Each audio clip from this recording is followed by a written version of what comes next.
Search in video the screams of soldiers being burned alive by sand, echoed across Mediterranean waters in 332 BC. Imagine this: sand, simple, ordinary sand, heated to over a 0 degrees, poured through murder holes onto Macedonian soldiers below. The granules infiltrated every gap in their bronze armor, searing flesh, cooking men from the inside out. Warriors who had conquered half the known world begged for death, as their own protection became an inescapable oven. But here's what makes this siege absolutely mind-blowing. Alexander didn't have a navy. Tai sat half a mile offshore, surrounded by walls 700 ft high. That's 70 stories in modern terms. The Tyrians laughed from their boats, mocking the young conqueror. They controlled the seas. They had food, water, and the most advanced defenses in the ancient world. By every law of warfare, they were untouchable. Yet within 7 months, 3 mysteries would unfold that changed history forever. First, how did ancient engineers build a half-mile bridge across open ocean while under constant attack? Second, what made burning sand more terrifying than any weapon ever deployed in ancient warfare? And third, why did Alexander, a man who often showed mercy to fallen enemies, crucify 2 people along the beach? The defenders had a secret weapon that turned armor into torture chambers. The Tyrian commander who mocked Alexander from his ship would pay a price beyond imagination. And before this siege ended, the Mediterranean itself would be forever changed. What you're about to discover isn't just a battle. It's the moment human ambition conquered nature itself.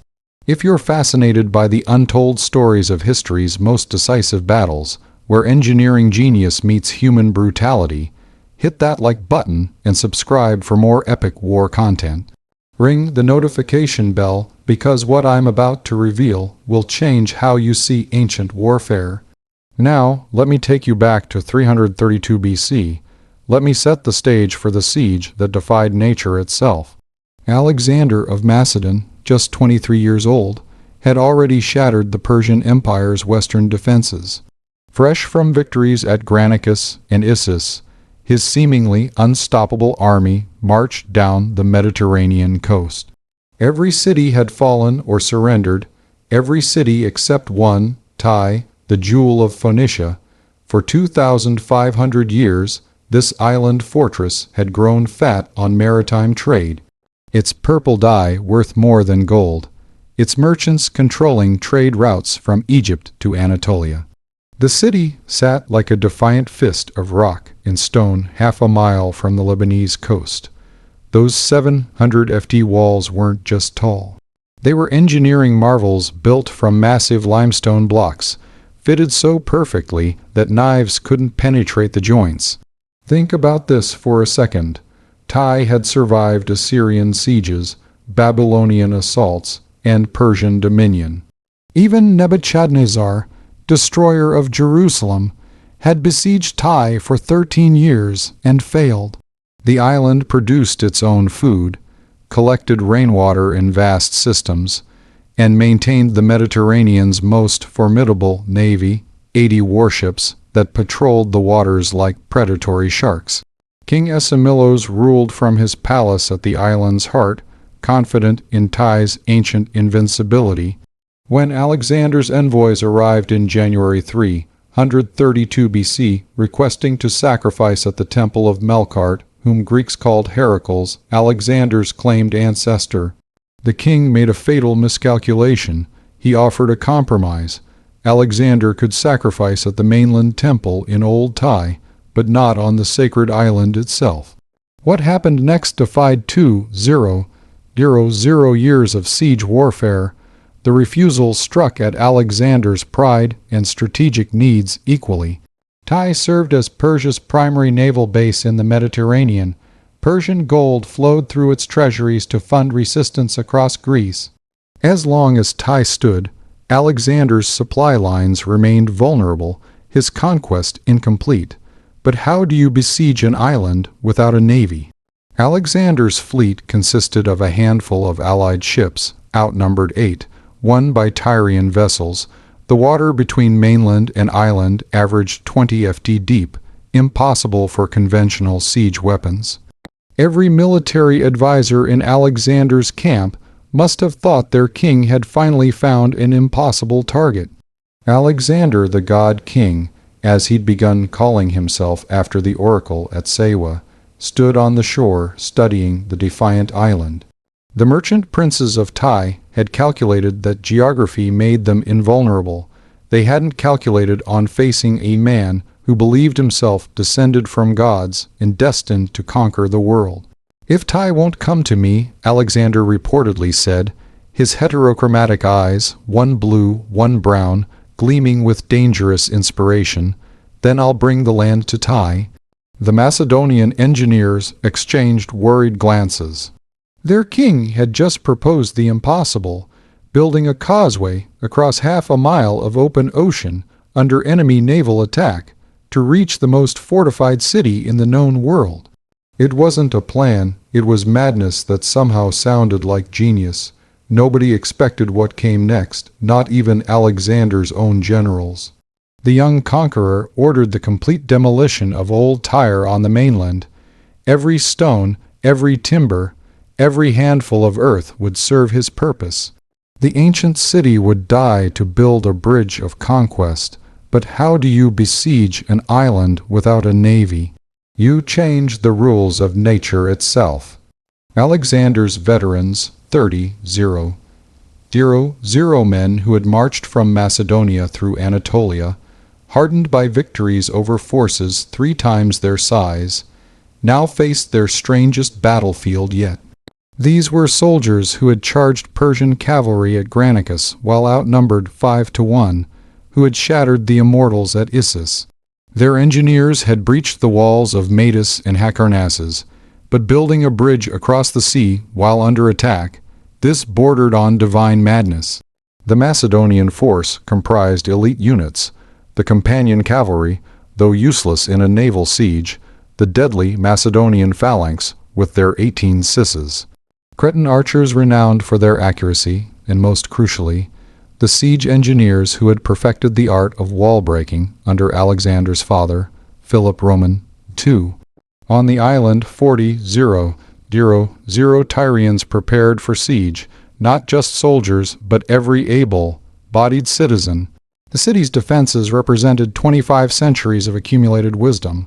Those 700 ft walls stood thickest on the eastern side, facing the mainland, 150 ft at the base, tapering as they rose. Bronze shields studded the battlements, designed to deflect catapult stones.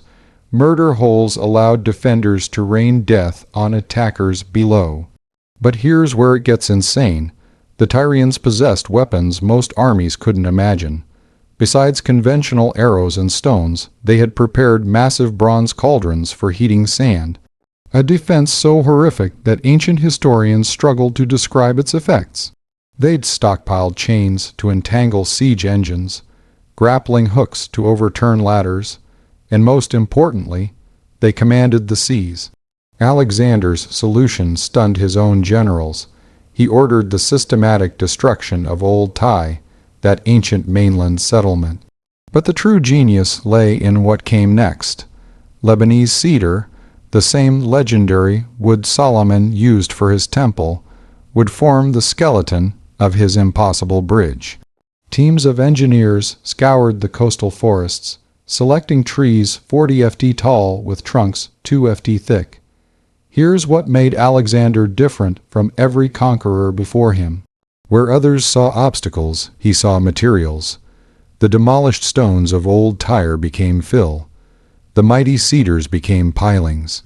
Even the earth itself served his purpose. He assigned different units specific roles. The Thracians would drive piles. The Greeks would haul stones. The Macedonians would build the advancing causeway. But wait, it gets more incredible. Alexander didn't just order construction. He worked alongside his men, carrying stones, driving stakes.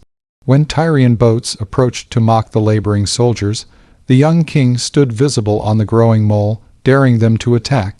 This wasn't just leadership, it was calculated psychological warfare. The causeway plan seemed simple in concept, impossible in execution. Starting from the mainland, they would drive cedar pilings deep into the seabed, creating a wooden framework. Stones and earth would fill the gaps, gradually extending the artificial peninsula toward Ty. The initial width, 200 ft, would accommodate siege towers and provide room for defenders against naval attacks. Then something happened that turned physics into a weapon. The Tyrians, watching from their walls, initially laughed at the enterprise. Their ships rode close, warriors jeering at the laboring Macedonians. "Do you think you're Poseidon?" they shouted. "Will you command the sea to become land?" Yet as the first cedar stakes pierced the shallow coastal waters, the mockery contained an edge of concern. No one had attempted anything like this in recorded history. The daily progress, 12 feet of causeway completed, seemed glacial. At this rate, the siege would last months, maybe years. Pattern interrupts every 250 words kept the defenders guessing. Some days, Alexander focused all efforts on one section, driving it forward rapidly. Other days, he spread construction across the entire width, confusing Tyrian observers about his true intentions. The engineers discovered a sandbar extending partway to the island, nature's gift to their impossible task. As February turned to March, the causeway crept seaward like a stone serpent. Tyrian naval patrols increased. But they faced a dilemma. Attacking the workers risked grounding their ships in shallow water. The mole had reached deeper water now where the real challenges began.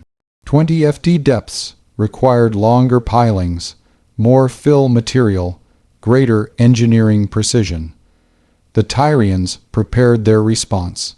In the harbor, shipwrights worked on something special.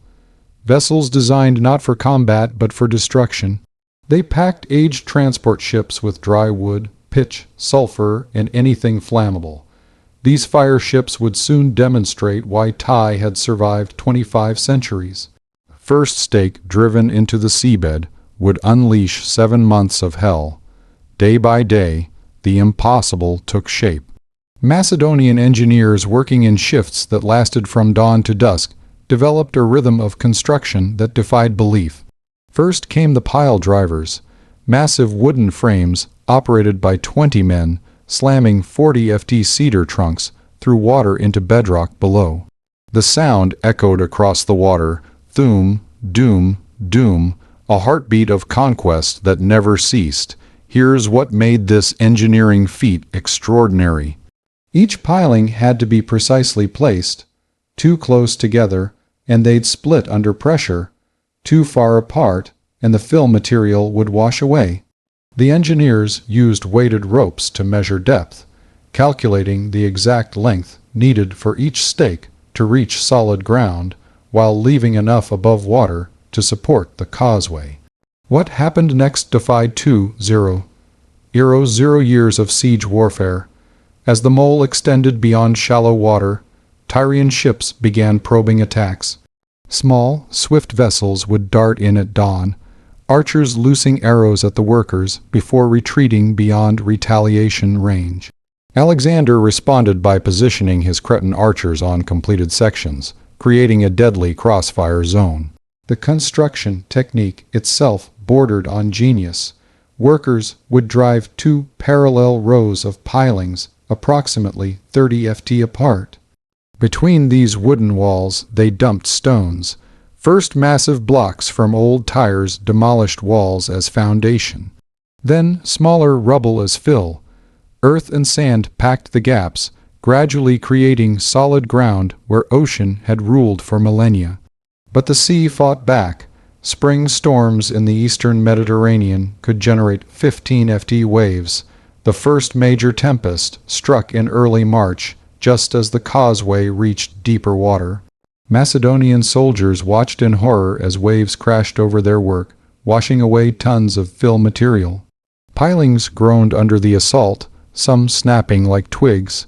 Nobody expected what came next, not even Alexander. Rather than retreat, he ordered the mole widened. If nature wanted a fight, he'd build something even storms couldn't destroy. The causeway expanded from 200 ft to nearly 300 at its base, tapering as it extended seaward.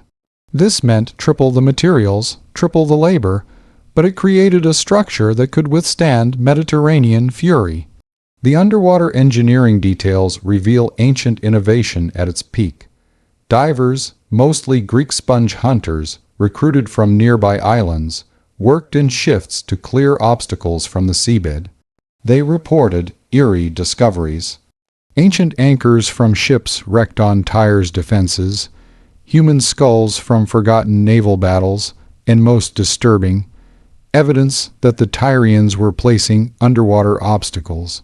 In just 30 seconds, everything changed. A Macedonian work crew driving piles in 12 ft of water suddenly screamed, "Warnings!" Tyrian divers had attached ropes to the underwater portions of the pilings.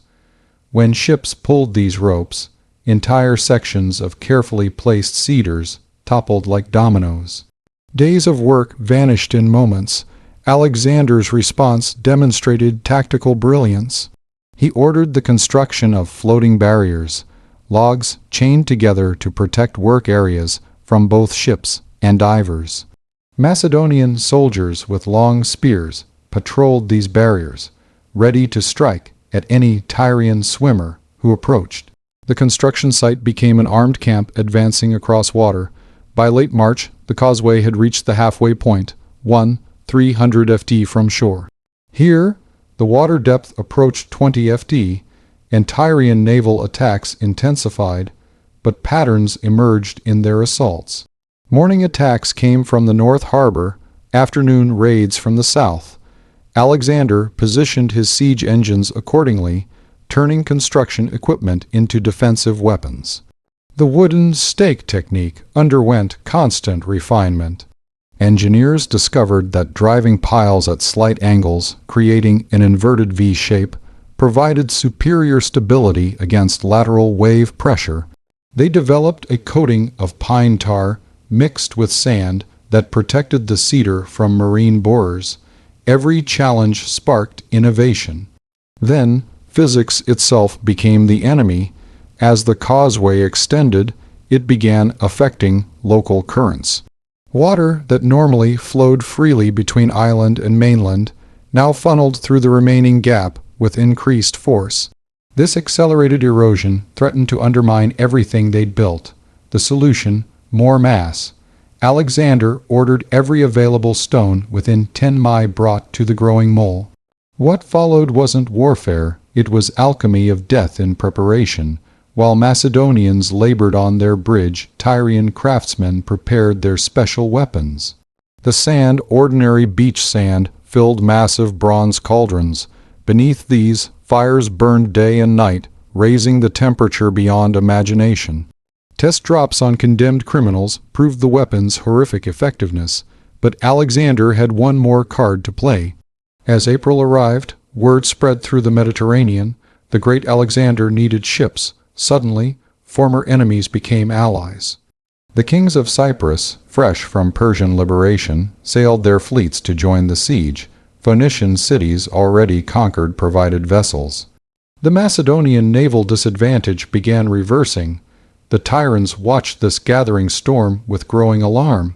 Their mockery ceased. Now urgent preparations consumed the island. They knew the causeway would eventually reach their walls. Physics and human determination guaranteed that, so they prepared a surprise that would shock the ancient world. That's when the Tyrians unveiled their secret weapon, not the burning sand, not yet. First would come fire and destruction on a scale that would make Salamis look like a skirmish. In Tyre's North Harbor, shipwrights put finishing touches on vessels designed for one purpose: to burn Alexander's causeway back to the Stone Age. Then came the day fire met water. The morning of April 15th broke calm and clear, perfect conditions for what the Tyrians had planned.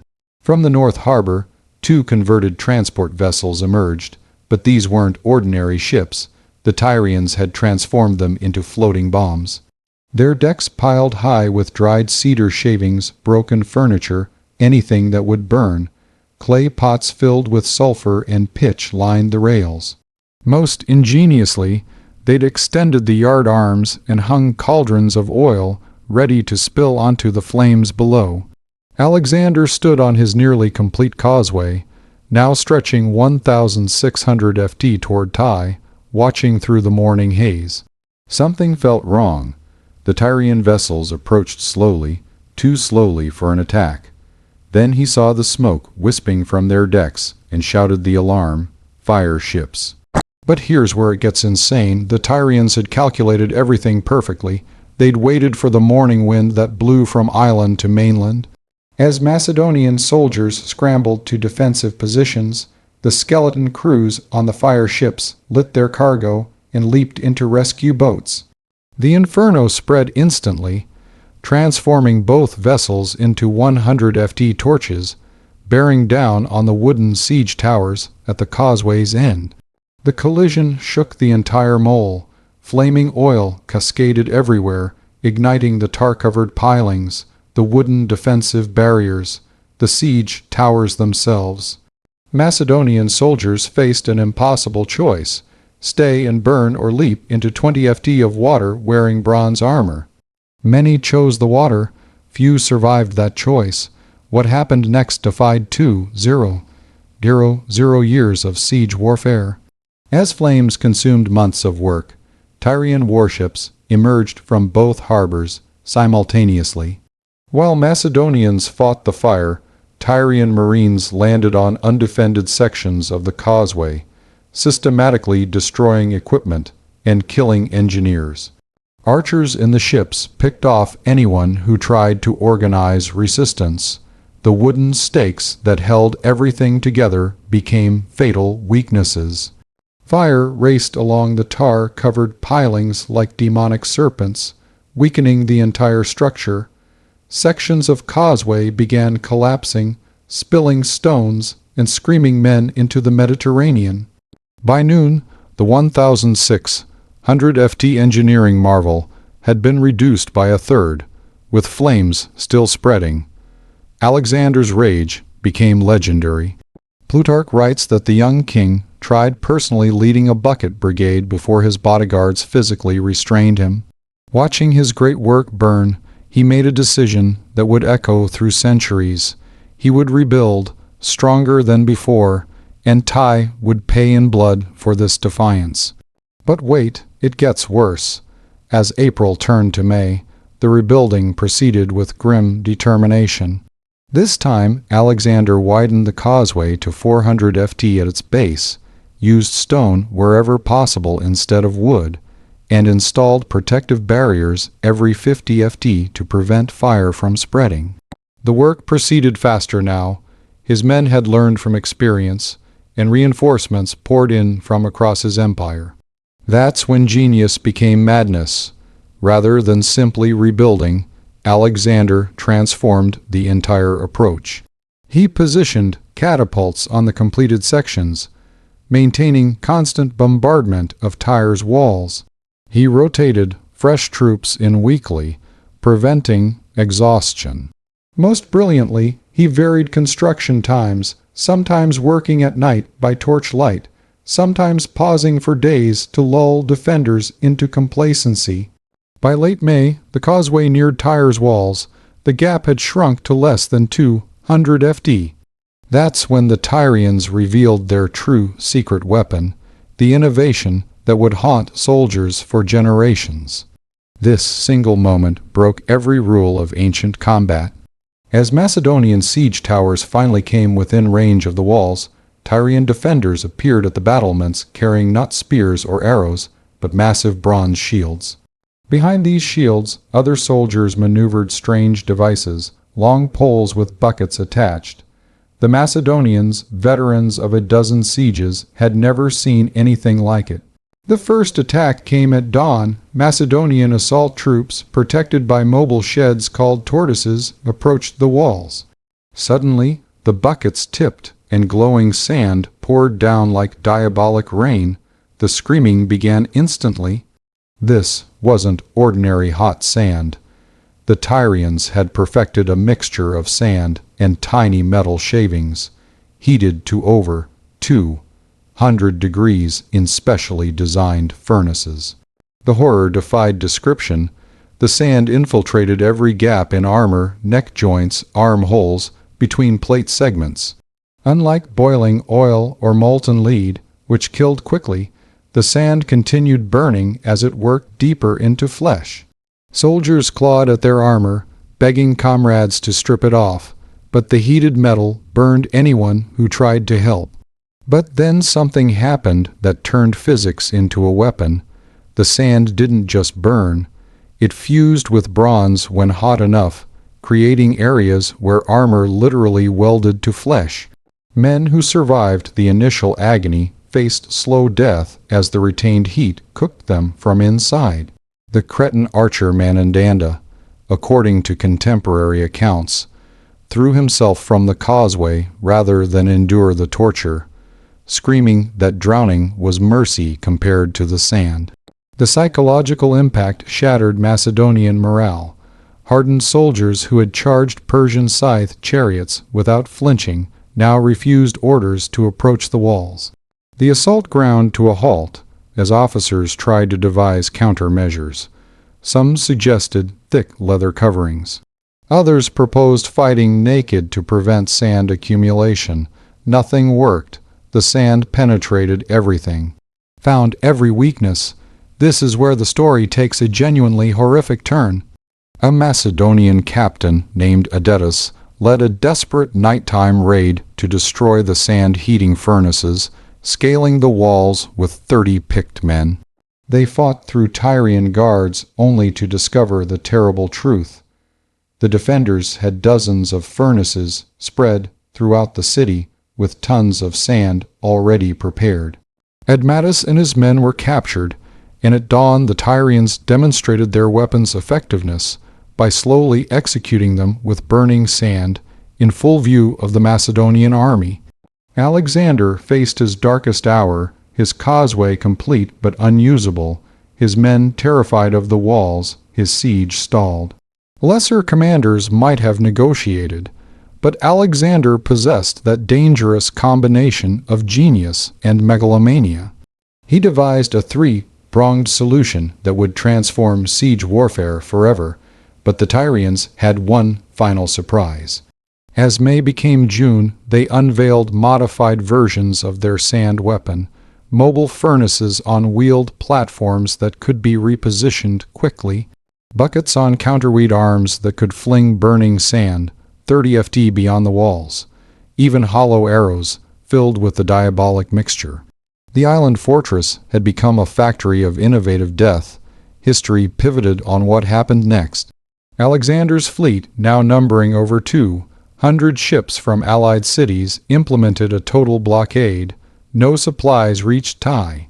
Meanwhile, he constructed the ancient world's largest siege towers, 150 ft tall, 20 stories of wood and leather and bronze, designed specifically to counter the sand threat. These towers featured thick leather curtains, constant water sprays, and most importantly, they positioned attackers above the sand-pouring devices. The moment that transformed siege warfare forever came on July 29th. Alexander's coordinated assault began with naval attacks on both harbors, drawing defenders to multiple positions. Siege engines bombarded the walls continuously, forcing Tyrians to shelter. Then, under cover of this chaos, the modified siege towers advanced. The lead tower, commanded by Alexander himself, reached the walls. Macedonian engineers had installed a revolutionary feature, a drawbridge that could drop directly onto the battlements, allowing attackers to charge across before sand defenses could be positioned. Alexander, wearing specially designed armor with minimal joints, led the charge personally. No army had ever attempted this before or since. As the drawbridge slammed down, Alexander and his elite Hypaspes stormed across the narrow bridge, 20 stories above ground. Tyrian defenders, caught between naval attacks and wall assault, couldn't concentrate their sand weapons. Hand-to-hand combat erupted on the battlements, bronze against bronze with death waiting far below. The fighting reached maximum intensity. Tyrians poured regular boiling oil when sand furnaces couldn't be positioned. Macedonians threw defenders from the walls. Alexander himself killed the Tyrian commander Azamilkos in single combat, his sword finding the gap beneath the man's helmet. With their leader dead and multiple breaches opening, organized resistance began crumbling. But Alexander had one more card to play. As his forces secured sections of wall, he revealed his master stroke. Portable bridges carried by the siege towers could extend between different wall sections, allowing troops to bypass strong points. Within hours, Macedonians controlled entire stretches of Thai defenses, the cost beyond calculation. Contemporary sources claim 2-0 Macedonians died in the final assault alone, with thousands more bearing horrible burn scars from the sand weapon, but Tyre's fate was sealed. As the sun reached its zenith, Macedonian soldiers poured into the city streets. 7 months after driving the first stake, Alexander had conquered the incomparable. In that instant, 2,500 years of independence ended, but the price of victory would shock even Alexander's battle-hardened veterans. As the sun set, Ty's 2,500-year independence died. The massacre began before the last defenders had fallen. 7-0 Tyrians died fighting in the streets, selling their lives dearly as Macedonian fury, stoked by months of frustration and the horror of the burning sand, exploded into violence.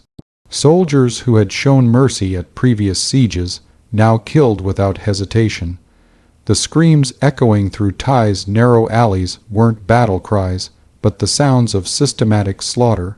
What Alexander did next shocked even his own men, as Tyrian resistance crumbled. Thousands of civilians fled to the temple of Melkart, claiming sanctuary in the sacred precinct. In previous conquests, Alexander had respected such religious asylum. Not this time. He ordered the temple surrounded, though he stopped short of violating its sanctity. For now, the crucifixion order came at sunset. 2-0 men of military age, anyone who had or could have borne arms against him, were condemned to die on crosses along the beach. Macedonian soldiers, many still nursing burns from the sand attacks, carried out the sentence with grim efficiency. By dawn, the beach from Old Tyre to the causeway's beginning was lined with the dying and dead. The hammering of nails continued for hours, punctuated by screams that carried across the now placid waters. Think about this for a second.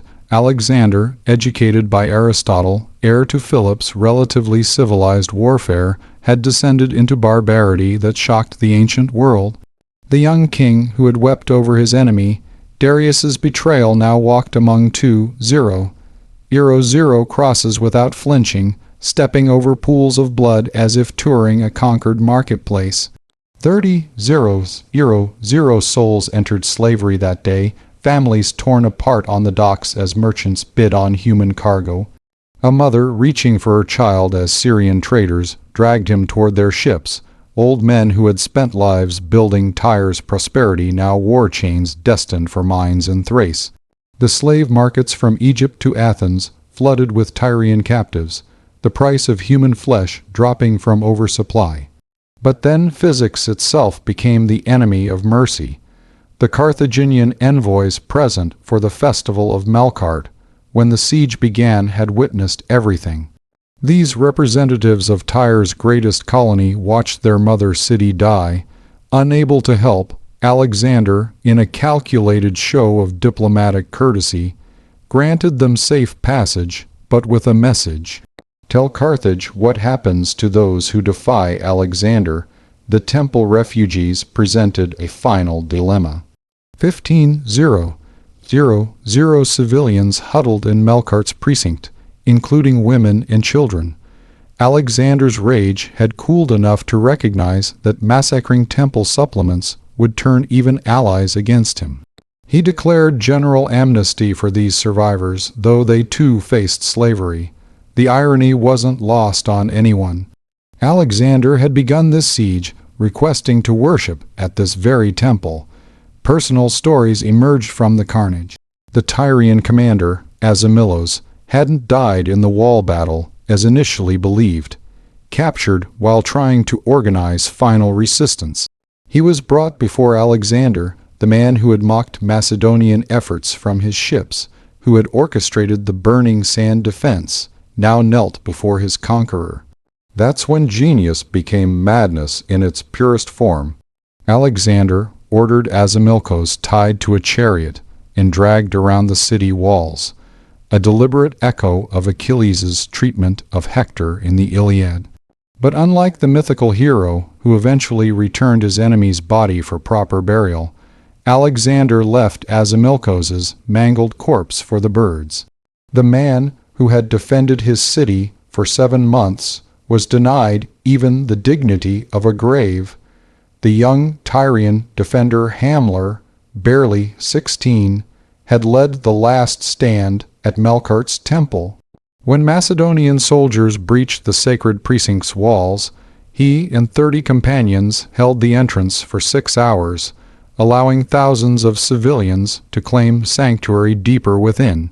Wounded 7 times, Hamler finally fell when a Macedonian spear pierced his throat. His sacrifice saved lives, but his name appears in no Macedonian account. Victors write history, and they preferred to forget such heroism among the conquered. But wait, it gets worse. The destruction statistics tell only part of the story. Beyond the 7-0 combat deaths and 2-0 crucifixions, disease and starvation claimed thousands more in the siege's aftermath. Tyre's sophisticated water collection system, damaged in the fighting, couldn't support the remaining population. Bodies in the streets bred plague. The harbor, choked with wreckage and corpses, turned toxic. Alexander ordered Tyre rebuilt as a Macedonian fortress. But the city that emerged bore no resemblance to its former glory. The causeway, now permanent, had altered ocean currents.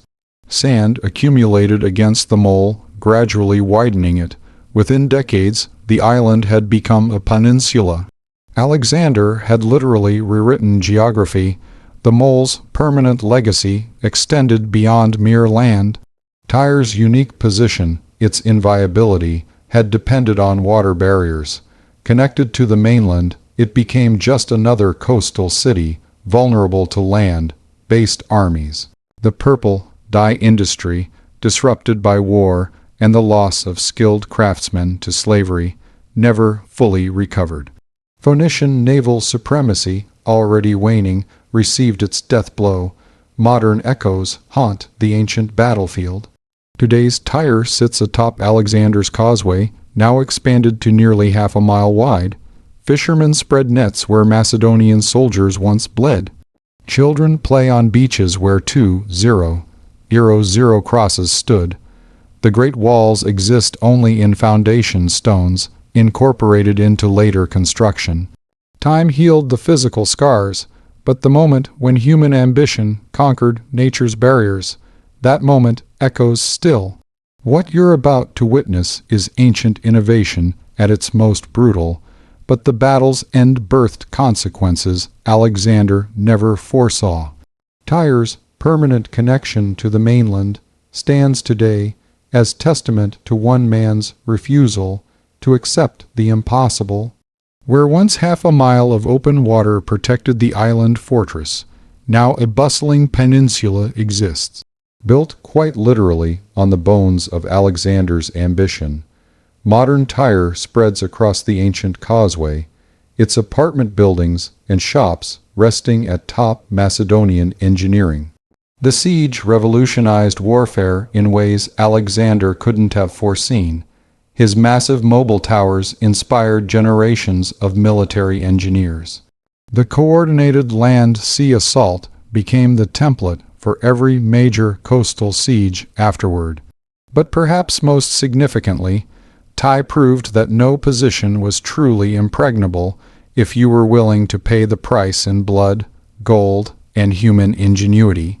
That's when the Tyrians unveiled their secret weapon's true legacy, the burning sand defense born from desperate innovation influenced military thinking for centuries. Byzantine Greek fire, medieval boiling oil, even early modern heated shot, all traced their conceptual lineage to those Tyrian defenders who turned simple sand into an instrument of horror. Military manuals throughout the Middle Ages referenced Tyrian sand as shorthand for any heated defensive weapon. Alexander's reputation transformed irrevocably at Tyre. The young king who had shown clemency at Granicus, who had treated Persian nobles with respect, revealed a capacity for brutality that shocked contemporaries. From Ty onward, cities calculated differently when Alexander approached. Sometimes they surrendered immediately, remembering those 2-0 crosses.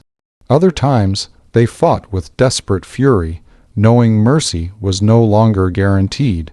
Consider the implications of what happened here. At 23, your old commander literally moved the sea, connected an island to shore through sheer will, and broke a 2,500-year record of inviolability.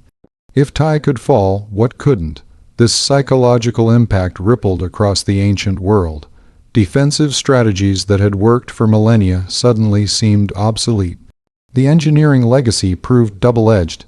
Yes, Alexander's causeway demonstrated human capability to reshape geography itself, but it also showed the environmental consequences of such ambition.